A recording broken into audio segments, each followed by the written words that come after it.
Hey, what up? It's Ringo again. Obviously, it's my fucking channel, so we're talking about Cat versus Davis. This is a round 4 of a night fight between the two of them.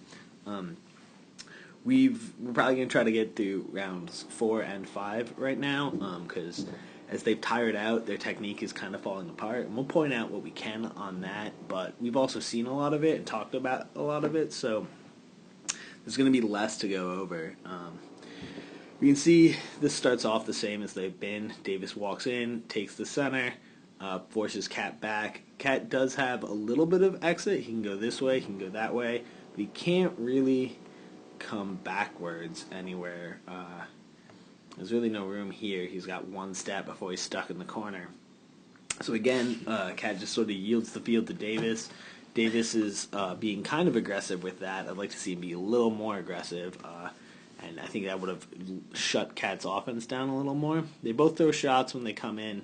We're going to talk about this shot right here. So you can see Cat throws low, and Cat's been throwing that low leg shot this whole time. Really, if you saw the pictures, destroyed Davis's crease. It looks like an ocean wave.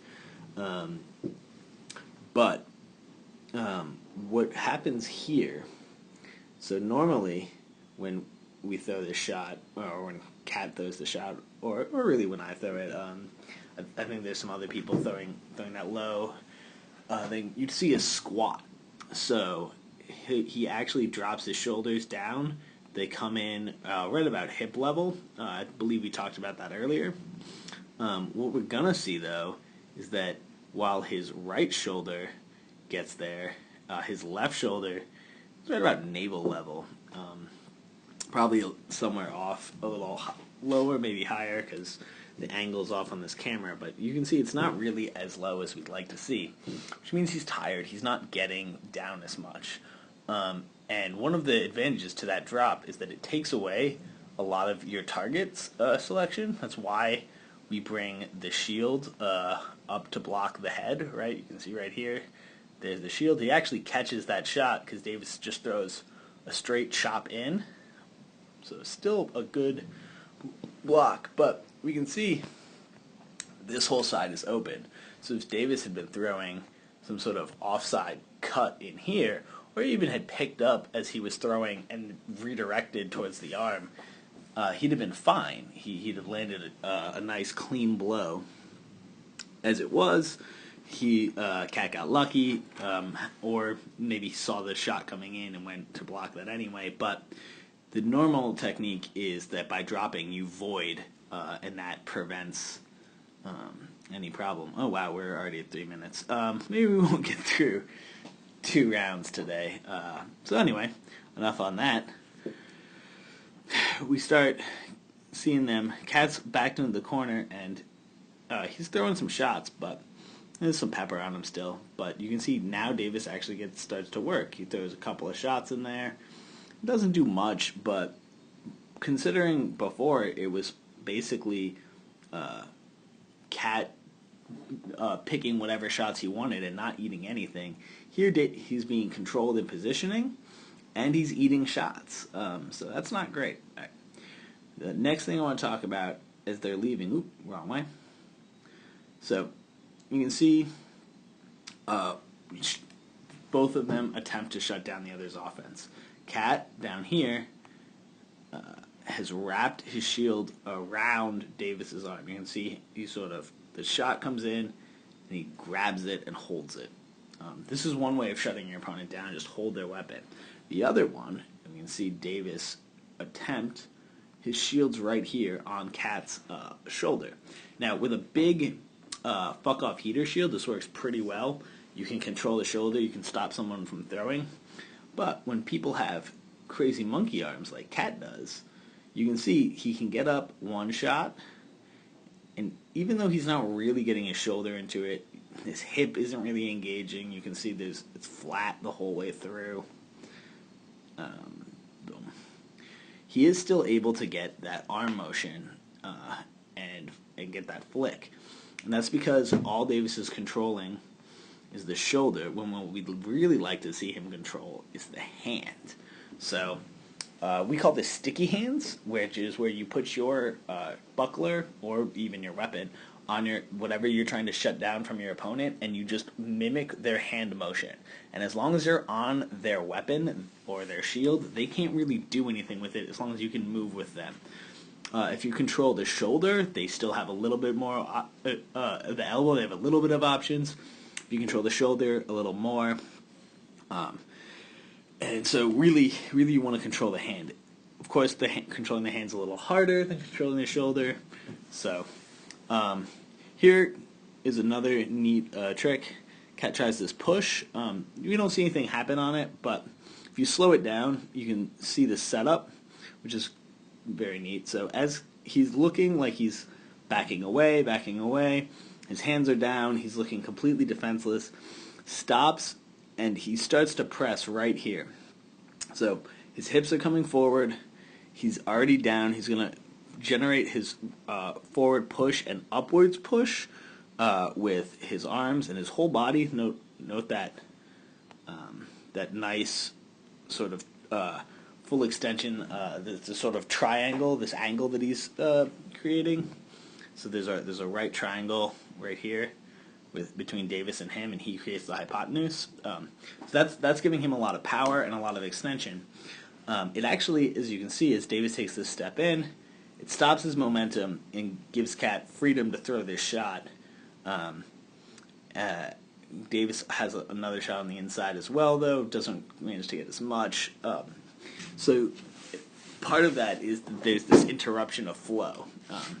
There's an idea when someone else is starting to do something and you just don't know how to stop them. If they have a flurry going and you just hit them, their brain will sort of freeze for half a second, and then you can do something off of that. So that's one good thing from the push. But the problem here is that his timing is slightly off. Davis is set. His heel is down. You want to get it, see right here, where his heel's up. That's where you want to push him. Or you want to catch him if he'd taken a step further. So Cat's basically, the only real extension he's getting into Davis is his arms. If Davis were right about there, or his Cat's whole chest and shoulders would be into Davis's chest and shoulders and would bend him backwards, it might be enough to just knock him over. At the very least, it would give him better body control. So because Davis walks in at a slow pace, Cat isn't really able to take full advantage of that push, and he also kind of just times it off. It should be a little faster. Off of that, there's a throw and a failed attempt, and at the very end of that attempt, Cat fires a shot, and we've talked about this, throwing as you leave. So the throws, and then as he's failed, as he's resetting his feet, he throws this shot to kind of keep Davis at range, to get an extra point. Gives a little bit control of the fight. That's a high-level move. After you fuck something up, whenever you're leaving, make sure you put a shot out there. Maybe it does something, maybe it doesn't, but at the very least, it should keep them half aware and keeps you scoring. So we do want to talk about why this failed. So when Cat wraps and takes this step, Davis is not off balance yet. Davis also takes a step here and resets his hips. So that's something he wasn't doing before. As Cat yanked his body around, he would stay here, keep his foot here, and then his whole body would end up faced that way. Now his hips are in line with his shoulders, and he has shoulders over thighs over feet. So he's actually in a pretty decent base right now. Cat's still going to bend him. You can see there's that bend, and he's in a bad position. The other thing you can notice is as Davis goes down, watch his ass comes out. By shifting your weight backwards like that, bringing your ass out, I like to bring it down as well. You sort of create a counterbalance to the way you're being thrown, because all of Cat's energy is taking you this way. So if you create your own energy going that way, basically you counter the energy. There's equal and opposite reaction type bullshit, Newton's laws, all that nonsense. I'm not good at physics. I don't really know what I'm talking about. The point is, if you sit back, your weight will counter that throw. The other thing that happened is Cat is pulling him down, but he's already taken this step here. So this step is what sets him up to make that throw. Davis is rebased, and so when he pulls down, you're not really doing anything besides putting him off balance. Cat needs to take another step now and yank him again. So now that he's off balance, bring his chest this way by sort of doing this rotation.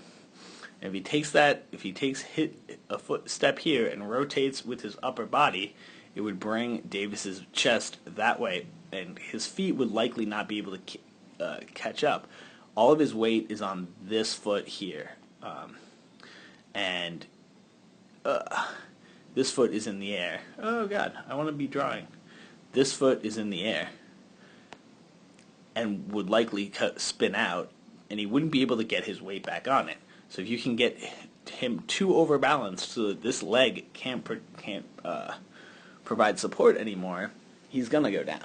So that's why that throw fails. Like I said, the shot on the exit. I want to talk about this kick. Doesn't really look like it does anything. I didn't think it did at first, but as we can see, Davis is coming in. There's that half push back. You can see his ass come out. And then as it does, he backs away. He eats a shot. Oh, no, I guess the shot misses. But he backs away because his momentum coming forward is halted. It pulls the power out of this shot he's trying to land. And then he goes out. So usually you want that kick to be as someone's kind of rushing in so that they eat a heavy, heavy kick. Their own momentum will hurt them there. Or you want them to be in close enough that you can really drive in. But even there, on that where Cat's almost at full extension when he pushes, it's enough to push Davis out and make him think, I don't really want to do that. So we're almost at the end of the round here. They fuck around a little bit more in the corner, shots. Cat goes for another throw, and Davis is just too tired, takes the knee. So we watch Cat get an extra late hit here. That's not great. We should see some sort of penalty on that. Looks like Nash gave him a warning instead. So that's just a thing to be careful of, especially if you're the person who's down. Your opponent might not know you're down, or they might just be a douchebag. So don't just, if you take a knee or something, if you lose a piece of equipment, don't stop fighting. Don't make any offensive moves, but keep yourself in guard, protect yourself, try to leave, try to make it obvious that you're not fighting, that you can't fight, and then just protect yourself. All right, so Cat goes for another throw, and what happens here is basically, even though he gets the step, we can see there's the step as he's doing the turn. So Davis is actually off balance. We watch Davis's hips don't turn till right here, this very last second. You can't really see it, but his foot comes up slightly. You can kind of watch that front hip turn in. But what really happens here is Cat runs into the rail, and so there's not enough room for him for it to do anything. What he could attempt to do if he had some time, we can see the round's about to end. What we could attempt to do here is once you have someone in this, and you see Cat kind of does, you can walk him out to either direction. Cat's going to go to the left, and if you walk that way, you can actually just destabilize someone if you can go faster, because your hips don't really like moving side to side. That's not how we're designed to walk. You're not designed to walk bent over, and you're definitely not designed to walk bent over in armor with someone yanking on you.